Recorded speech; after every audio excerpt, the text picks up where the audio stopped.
Hi, my name is Rob Earle. I was fortunate to have my son Julian lead me to Hope Chapel many months ago. I enjoy going to the Saturday night service. I've made good friends. I enjoy the time that we have together on Saturday nights, the small group, the coffee time, the chance to chat with Pastor Ralph. It's very enjoyable to me. I look forward to it. Also going to mini church during the week, which I enjoy very much, to keep me energized as well. It was about 2 months ago. I ran into a former lady friend of mine, asking her how she was doing. She told me that her father was quite ill and the doctors figured that he would soon die within a few days. I took her aside and asked her if we could pray together for a moment. He has, as they say, Parkinson's, and he had double pneumonia at the time. So clearly he has problems speaking and of course swallowing and what have you. And on that particular Sunday I went to see him at the skilled nursing facility where he was residing to sit and pray with him. I kneeled down beside his bed. He could barely open his eye.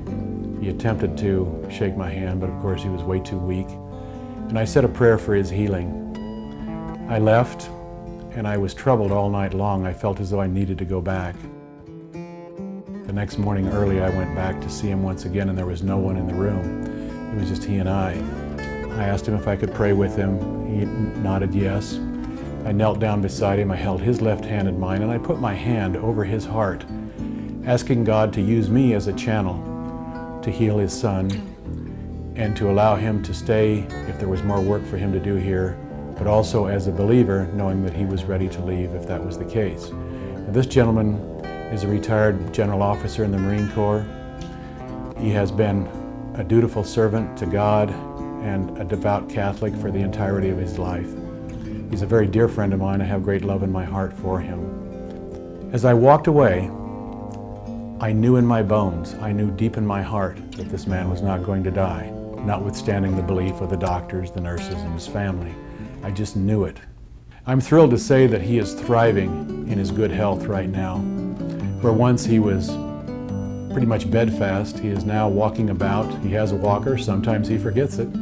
I took him to the cinema the other day. We had a great time together. It's such a pleasure to be with him and to talk about the Lord with him as well and God's healing power in his life, and to give him the opportunity to speak to me about his life and life experiences.